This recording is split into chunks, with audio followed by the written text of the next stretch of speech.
that today I have a former Nazi soldier, a former member of Hitler Youth, who is going to tell us how Germany slipped out of having religious freedom and how that can happen to us today. He has written a new book called How It Was Possible. Now, we're not here to scare you, but truth will set you free. Welcome to our show. Thank you. I am so glad that you are here. You have so much to share with us. Now, you were telling me that you grew up in the church.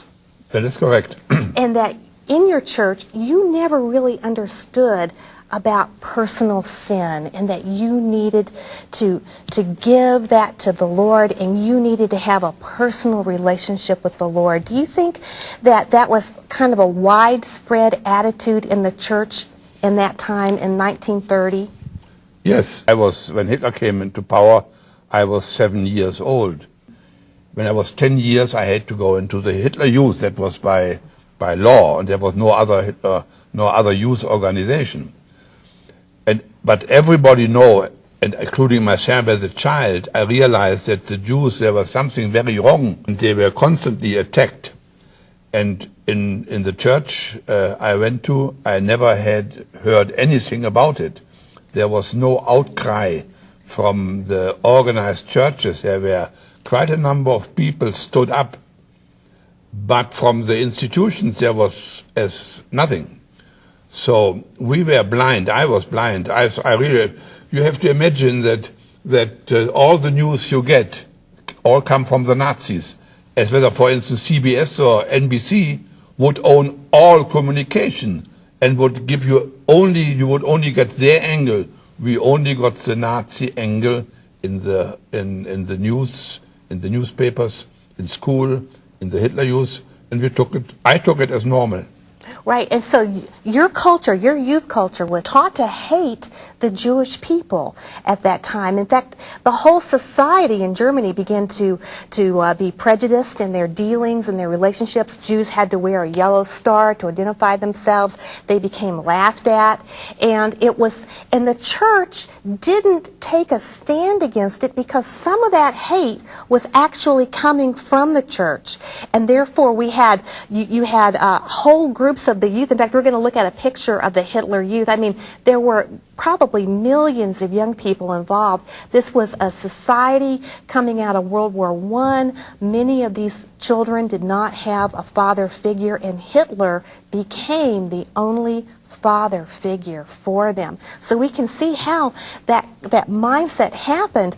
But you were telling me that even the church, the hatred came out of the church. How can we put a stop to that today? I don't think it was, I had never hated the Jews. I think something much worse is indifference. I was indifferent. It didn't occur to me that they could be wrong, and your parents couldn't really talk with you because Nazis always tried to get the children to report on their parents. I want to say, answering your question, I think people have to change. They have to change their lives. Everybody has. In my view, the line for America and for humanity, what I learned through the Nazis, is that there is a fine line between lie and truth. And every person has to make a decision whether to be on the side of the lie or whether to be on the side of truth. When I came to the point where I had to make a decision on that, and I looked at my life with the eyes of God, which means with the eyes of absolute moral standards, I realized that I was a Christian hypocrite. I called myself a Christian, but I wasn't a Christian. So, and I think the indifference of the Christians in Germany not to stand up and fight the Nazis, that was the main reason why it could happen. Right. I mean, if we look at the number one thing Jesus said to us in his earthly ministry again and again, it was to love your neighbor as yourself and to love the Lord your God with all of your heart. And I think we as Christians, if we can just keep that one teaching in front of us, we will not fall into that pattern of hatred. And I don't mean to say that we should say, well, then we can tolerate evil. What do you have to say about tolerating evil in our society today? Well, that is only a result of tolerated evil in millions of people. Here we have lots of things in our structure of society which are wrong. For instance, abortion. For instance, that there is in the schools and in the public buildings, they take God out. They told us, the Nazis told us in school and in the Hitler Youth and in the media, that he said, you Christians, you can sing hymns and pray as much as you like in your homes and in your churches, but in society, we, the Nazis, the National Socialists, are the ones who determine the rules. And so they realized that if people believe in God and obey his commandments, they are an obstacle to their hateful ideology. But they didn't say so. Now here in America, I was really surprised to see that the ACLU has exactly the same philosophy. They try to take God out of society, out of the schools, and instead we have a vacuum, and that is what we see in the society now. So I say the moral basis of Nazi Germany and part of the moral basis of America are exactly the same, and America is going downhill. Can we stop it? We can stop it. How? Well, it begins with every last person. It is the truth which has to come out. We are living in a society which is covered with lies. So, but how do you start to change the lie which determines life in a society? Very simple. Everybody has to begin with himself. That's right. I had to face with myself. I had to start with myself. And I went around to our neighbors after the war once I realized that my immorality was part of making it possible for the Nazis to commit their crimes. That's right. We have to take a stand. And you were telling me that in 1936, when the Hitler began to euthanize the disabled, that some people stood up, and that made a difference. Tell me about that. Well, we lived about very close to an institution which looked after those people. And the Nazis came and wanted to take them out and kill them.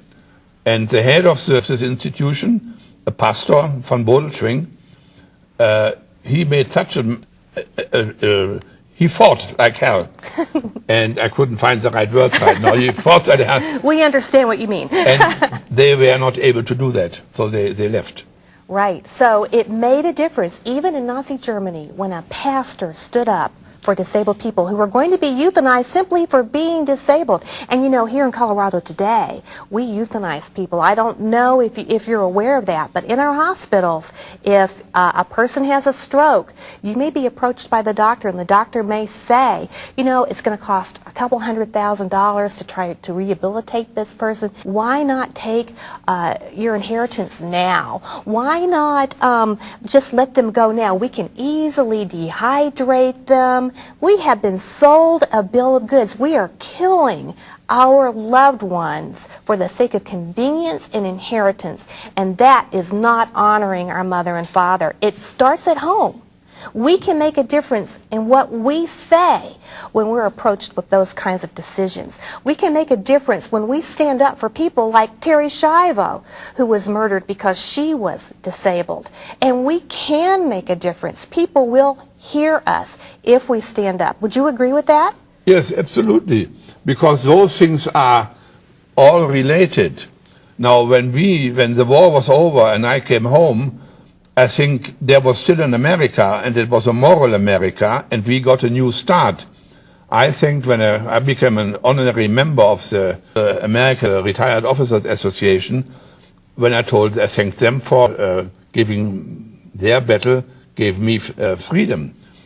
But still, we are going downhill, and if America goes under, there is nobody, there is no America. What was America for us at that time?